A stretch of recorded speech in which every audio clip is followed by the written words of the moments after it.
अस्सलाम वालेकुम जी दोस्तों, मेरा नाम ताबिश है और आप देख रहे हैं मेरी ये वीडियो ऑन ताशिफाई यूट्यूब चैनल। और इस चैनल पे मैंने बहुत सारी वीडियोस पोस्ट की हैं अबाउट लाइफस्टाइल इन स्वीडन। और आज की वीडियो में मैं आपको बहुत अच्छी इन्फॉर्मेशन देने वाला हूँ उन लोगों के लिए जो स्वीडन आने का प्लान कर रहे हैं, जो यहाँ पर आ गए हैं और अपना कोई बिजनेस स्टार्ट करना चाहते हैं। तो आज की वीडियो आप एंड तक देखें क्योंकि इसमें मैं बहुत यूज़फुल आपको चीज़ें बताऊँगा। उसके अलावा मेरे इस चैनल को सब्सक्राइब करें, प्लीज़ लाइक करें, शेयर करें इन वीडियोज़ को, किसी का शायद भला हो जाए इनसे। आज मैं आपको बताऊंगा कि स्वीडन के अंदर कंपनी कैसे रजिस्टर्ड करवाते हैं, कंपनी की क्या टाइप्स हैं डिफरेंट और उसके क्या फ़ायदे हैं। तो थोड़ी सी शायद लंबी हो जाए वीडियो डिपेंडिंग ऑन कितनी डिटेल में हम जाते हैं। तो आपको बेसिकली 3 डिफरेंट वेबसाइट्स का पता होना चाहिए। एक तो वेबसाइट है आपके पास बोलाgsverket। बोलाgsverket जो है ये स्वीडिश कंपनी रजिस्ट्रेशन ऑफिस है। इसकी वेबसाइट का एड्रेस यही है bolagsverket.se। यहाँ पे भी लिखा हुआ आपको नज़र आ रहा है। यहाँ पर आप बहुत सारी यूज़फुल इंफॉर्मेशन पढ़ सकते हैं। जब आप वेबसाइट खोलते हैं तो ऐसे आपको नज़र आती है। अब यहाँ पर इंग्लिश ऊपर टॉप पे इंग्लिश या स्वीडिश में आपको नज़र आ रही है, तो आप इसे इंग्लिश में देख सकते हैं। यहाँ पर आपके पास इंफॉर्मेशन आ रही है सेट अप अ बिजनेस, और उसके अलावा और भी बहुत यूज़फुल इंफॉर्मेशन है। यहाँ पर आप क्लिक करते हैं तो आपके पास डिफरेंट ऑप्शंस हैं। कंपनी रजिस्ट्रेशन, कोई परमिट आपने लेना है, जैसे आप खाने पीने का बिजनेस स्टार्ट कर रहे हैं या कोई ऐसा बिजनेस जिसमें किसी खास परमिट की ज़रूरत है। उसके अलावा being an entrepreneur in Sweden, ये बहुत यूज़फुल लिंक है। इसमें आपको बहुत सारी इंफॉर्मेशन मिल जाएगी, मैं इस पर आता हूँ अभी। और उसके बाद आपके पास moving to Sweden to start a business. आप अगर स्वीडन मूव होना चाहते हैं टू स्टार्ट अ बिजनेस, तो यहाँ पर आपके पास बहुत सारी इंफॉर्मेशन इस टॉपिक से रिलेटेड है। इसमें इन्होंने 3 डिफरेंट स्टेप्स बताए हुए हैं। मैं आपको हाईली रिकमेंड करूँगा कि वो लोग जो अपना बिजनेस स्टार्ट करना चाहते हैं या जो लोग सोच रहे हैं कि इन फ्यूचर आके इधर अपना बिजनेस स्टार्ट करेंगे, तो वो इस वेबसाइट के ऊपर जाके ज़रूर पढ़ें, क्योंकि ये इतनी ज़्यादा इन्फॉर्मेशन यहाँ पर अवेलेबल है कि आपको किसी के पास जाने की ज़रूरत नहीं है और बड़ी ही सिंपल आसान स्टेप्स में इंफॉर्मेशन दी भी है। सबसे पहले कंपनी रजिस्ट्रेशन को देखते हैं। तो जब आपने रजिस्ट्रेशन करवानी है तो आप ये verksamt.se के ऊपर चले जाएंगे, verksamt.se। और यहाँ पर आपको पूरी की पूरी गाइडेंस दी हुई है कि आपने कंसिडर करना है कौन सा बिजनेस आप स्टार्ट कर रहे हैं, फिर start, running, developing your business, closing down your business और डिफरेंट सर्विसेज। अच्छा, 2-3 मेजर स्टेप्स हैं किसी भी कंपनी को स्टार्ट करने के। एक तो ये है कि आपने कंपनी को स्टार्ट करना है तो आपके पास स्वीडिश पर्सनल नंबर होना चाहिए। अगर स्वीडिश पर्सनल नंबर नहीं है तो आपका जो कोऑर्डिनेशन नंबर है उसके ऊपर भी आप कंपनी को स्टार्ट कर सकते हैं। अच्छा, उसमें आप बेसिकली स्वीडिश पर्सनल नंबर में आपकी डेट ऑफ बर्थ होती है और थोड़ी सी और इन्फॉर्मेशन बताई गई, और वो इन्फॉर्मेशन होती है 4 और डिजिट्स होते हैं। और बेसिकली ये यूनिक है नंबर। ये आपका जैसे शनाख्ती कार्ड का नंबर है, वैसे ये स्वीडन में आपका पर्सनल नंबर होता है। अच्छा, उसमें आपके पास एक यहाँ पर 4 different type of major companies, आप और भी डिफरेंट टाइप ऑफ एस्टेब्लिशमेंट्स आप कर सकते हैं, लेकिन जो मेन यूज़ होनी है वो है सोल प्रोप्राइटर। ठीक है जी। उसके बाद लिमिटेड यानी कि प्राइवेट लिमिटेड कंपनी, जिसे स्वीडन में ओबी बोलते हैं, AB, किसी भी जैसे एस्ट्राजेनेका ओबी, बहुत सारी वॉल्वो ओबी। अच्छा जी, उसके बाद आपके पास ट्रेडिंग पार्टनरशिप लिमिटेड कंपनी, इसके नाम के एंड पे H भी आता है। और ये बेसिकली आपने किसी के साथ पार्टनरशिप में कंपनी स्टार्ट करनी है तो ये वो है। इकोनॉमिक एसोसिएशन, इसमें हम नहीं जाते अभी। जो मोस्ट यूज होनी है वो होनी सोल ट्रेडर। सोल ट्रेडर क्या है कि जी आपका जो पर्सनल नंबर है वही आपकी कंपनी का नंबर है। इस मीन्स कि आप अपने पर्सनल नंबर पे ही कंपनी रन कर रहे हैं। और जो प्राइवेट लिमिटेड कंपनी है उसका एक अपना यूनिक नंबर है, जैसे आपका पर्सनल नंबर है उस कंपनी का भी एक पर्सनल नंबर है, वो उस कंपनी का रजिस्ट्रेशन नंबर है। अच्छा जी, उसमें आप जब एक दफ़ा अपनी कंपनी रजिस्टर्ड करवा लेते हैं, सोल ट्रेडर कंपनी के लिए आपको अपनी कंपनी बोलाgsverket पे रजिस्टर्ड करवाने की ज़रूरत नहीं है। जो स्वीडिश कंपनी रजिस्ट्रेशन ऑफिस है उस पर ज़रूरत नहीं है। हाउएवर, अगर आप के पास पर्सनल नंबर है और आप सोल ट्रेडर कंपनी चलाना चाहते हैं तो आपको सिर्फ और सिर्फ skatteverket से जाके अपना F-skat लेना है। F-skat बोलते हैं फोरेटॉक स्कात, फोरेटॉक टैक्स, लाइक फोरेटॉक बोलते हैं कंपनी टैक्स नंबर। ठीक है जी। अच्छा, और अगर आपने सोल ट्रेडर कंपनी चलानी है लेकिन अब आप उसका नाम भी प्रोटेक्ट करना चाहते हैं तो फिर आपको वो बुलक्स बरकत के साथ रजिस्टर करने की ज़रूरत है उसकी, क्योंकि फिर आपका नाम प्रोटेक्ट हो जाएगा। अगर आप प्राइवेट लिमिटेड कंपनी शुरू कर रहे हैं तो उसमें आपके पास जो इनिशियल कैपिटल है, जो कि आपने स्टार्ट कैपिटल शो करना है, पहले वो 1 लाख क्राउन था और अब वो 50,000 क्राउन हो चुका है, तो वो आपको अपने बैंक अकाउंट में as a company capital show करना है at the start of private limited company, जिसे ओबी बोलते हैं यहाँ पे। अच्छा, जब आप वो कंपनी रजिस्टर स्टार्ट करते हैं तो उसमें उसकी रजिस्ट्रेशन आपको करनी है बुलक्स बरकत के साथ भी। और जब आप बुलक्स बरकत के साथ उसकी रजिस्ट्रेशन कर लेंगे तो आप को उसका एक टैक्स नंबर एक अलग से मिल जाएगा, क्योंकि वो एक सेपरेट एंटिटी है। सोल ट्रेडर सबसे कॉमन है क्योंकि इस बहुत आसान है इसको इस्टेब्लिश करना, और इसमें आपको सिर्फ बुलक्स बरकत के पास जाके एफ स्कात लेना है, एफ स्कात और वीएटी रजिस्ट्रेशन लेनी है। वीएटी क्या है? वैल्यू एडेड टैक्स, ठीक है, इधर मॉम्स बोलते हैं इसे स्वीडन में। तो इसकी मैंने कैलकुलेशन भी बताई थी कि किसी भी नंबर को, यानी कि यहाँ पर स्वीडन में 25% मोस्ट ऑफ द प्रोडक्ट्स जो हैं प्रोडक्ट बेस्ड बिजनेस के ऊपर 25% टैक्स है। रेस्टोरेंट का रन कर रहे हैं खाने पीने का तो उसमें डिफरेंट है वीएटी, लेकिन कोई भी आपने प्राइस जो देखनी है स्वीडन में जो आपको आप पे कर लेते हैं उसमें ऑलरेडी वीएटी ऐड हुआ होता है, यानी कि कंपनीज वीएटी रिसीव कर रही हैं और उन्होंने गवर्नमेंट को देना है। वो फिर कैसे देती हैं गवर्नमेंट को? जब उनके पास वीएटी रजिस्टर होता है।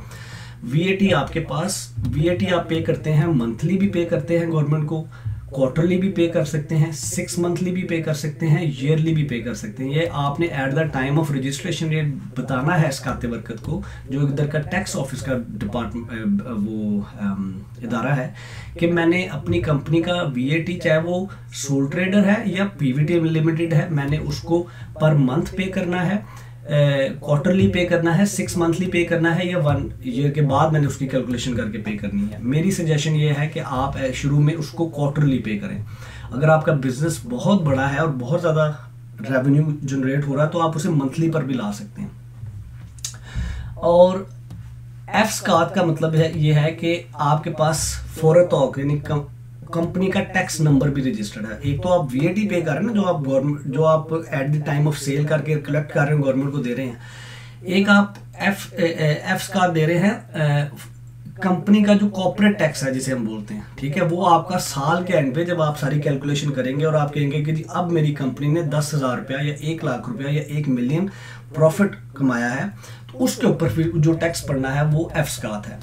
अच्छा, एफ स्कात में इधर बड़ी इंपॉर्टेंट एक चीज़ जो स्टूडेंट हैं उनके लिए ये समझने की ज़रूरत है कि अगर आपने अपनी कंपनी भी चलानी है साइड बाय साइड और साथ साथ कोई जॉब भी करनी है या जॉब ढूंढनी है, या आपको लग रहा है कि इन फ्यूचर आप उसमें जॉब भी करेंगे और साथ साथ आप अपनी कंपनी भी रन करना चाहते हैं छोटी सी, जो कि मैं करता रहा हूँ बहुत अरसा, तो फिर आप क्या करते हैं? एफ स्कात नहीं रजिस्टर्ड करवाते। सोल ट्रेडर के केस में आप फिर एफ स्कात नहीं रजिस्टर्ड करवाते, आप एफ ए स्कात रजिस्टर्ड करवाते हैं।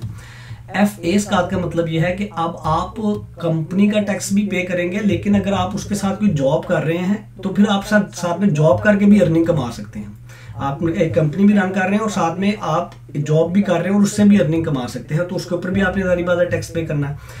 एफ ए स्कात का मतलब यह है फोरेतॉग आर्बिट स्कात, ठीक है, यानी कि company and work tax number, ठीक है।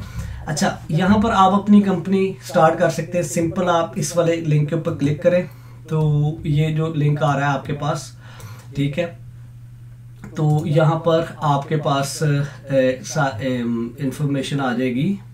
ये यहाँ पर आपको सारी की सारी डिटेल इंफॉर्मेशन दे रहा है। ये जो मैं आपको बता रहा हूँ ये सारी की सारी इंफॉर्मेशन यहाँ पर अवेलेबल है और इंग्लिश में अवेलेबल है, कुछ मुश्किल नहीं है। इस वाली वेबसाइट को और बुलक्स बरकत वाली वेबसाइट को आप जाकर पढ़ लें तो आपको सारे का, ये ऊपर देखें टॉप पे आपके पास इंग्लिश का आ रहा है, इधर आप इंग्लिश को क्लिक कर दें तो आप अगर इसको पढ़ लें तो आपको सारे का सारा सिस्टम समझ आ जाएगा। कोई इतनी बड़ी रॉकेट साइंस नहीं है। और अगर फिर भी कोई मसला आ रहा है तो आप बुलक्स बरकत को फ़ोन कर सकते हैं, ये इनका नंबर है, इनको ईमेल लिख सकते हैं।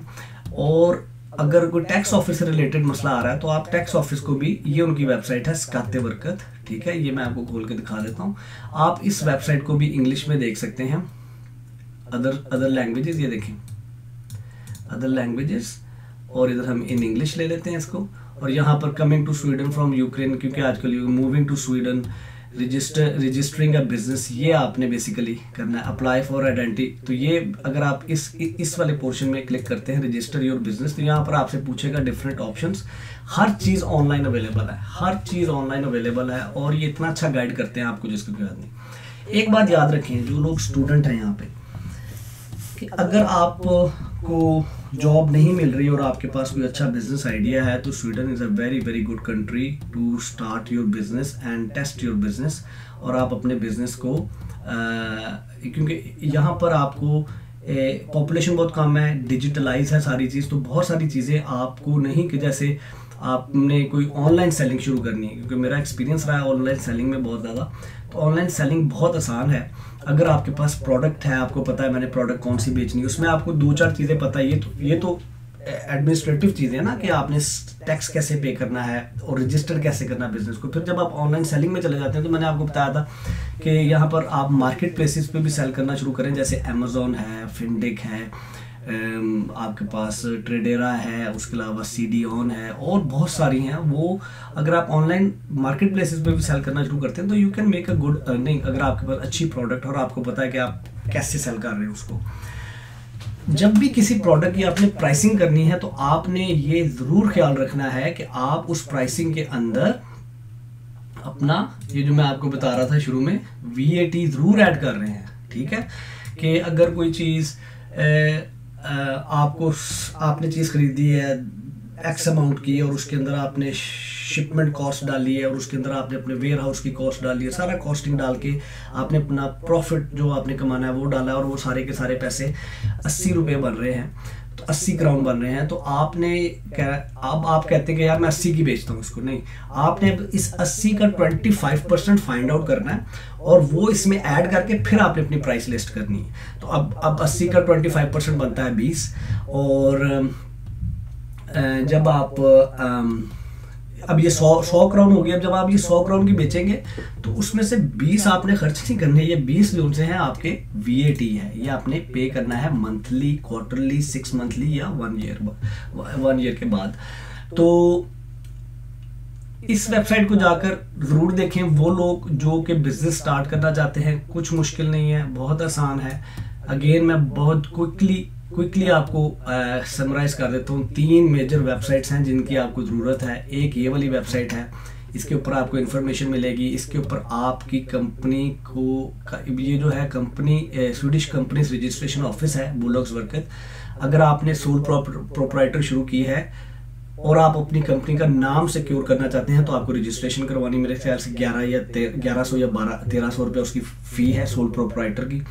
अगर आपने PVT लिमिटेड कंपनी यानी कि OB कंपनी यहाँ पर रजिस्टर्ड की है, लिमिटेड कंपनी, तो उसका आपको यहाँ पर रजिस्ट्रेशन किराए वगैरह आप नहीं वो रन कर सकते, उसकी Bolagsverket पर रजिस्ट्रेशन होगी।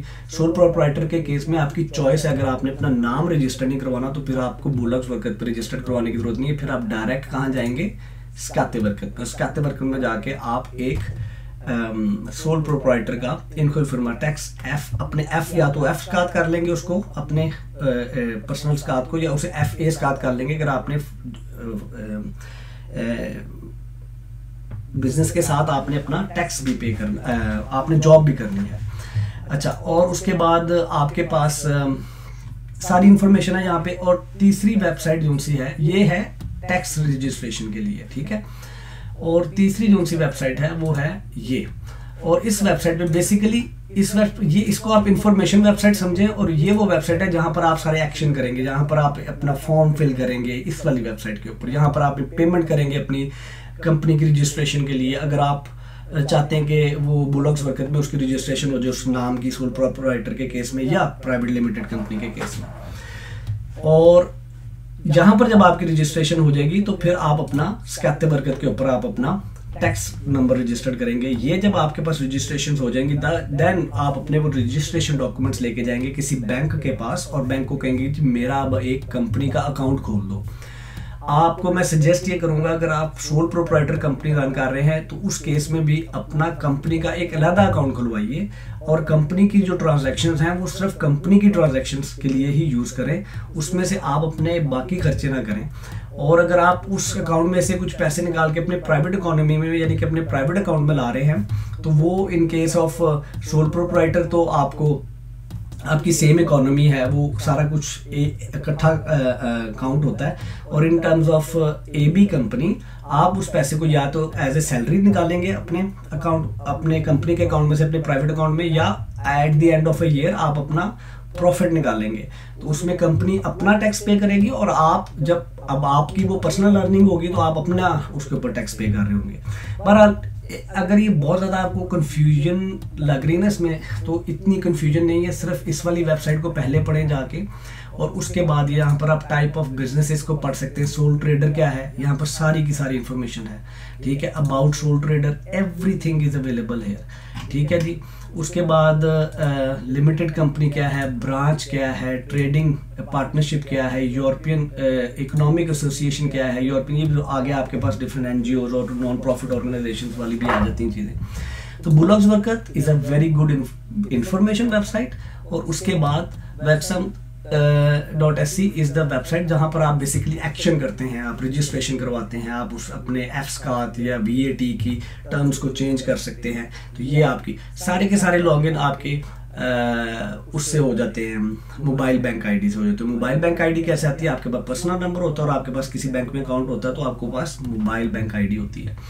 और उसके बाद आप इंफॉर्मेशन वेबसाइट, एक्शन वेबसाइट, और उसके बाद टैक्स रजिस्ट्रेशन के लिए ये वाली वेबसाइट skatteverket.sc, ठीक है जी, ये वाली skatteverket.sc। ले यार, होपफुली आपको इस वीडियो में बहुत यूजफुल वो वेबसाइट्स मैंने दिखाई हैं कि अगर आप सीरियस हैं अपना बिजनेस रन करने के लिए और अपने आप को स्टैब्लिश करने के लिए स्वीडन के अंदर एज ए स्टूडेंट या एज ए बिजनेसमैन, तो आपको इन वेबसाइट्स पे बहुत सारी इंफॉर्मेशन मिल जाती है। आपको किसी कंसल्टेंट के पास जाने की जरूरत नहीं है। अगर आप इंग्लिश पढ़ना जानते हैं तो every information is available in English. और अगर कोई एक आधा पेज स्वीडिश में अवेलेबल है, इंग्लिश में नहीं है अवेलेबल, तो गूगल ट्रांसलेट यूज़ कर लें। अपना बहुत ज़्यादा ख्याल रखें, खुश रहें, मेरे लिए दुआ कर दें और इस वीडियो को लाइक करें, शेयर करें, मेरे चैनल को सब्सक्राइब करें। अल्लाह हाफिज़।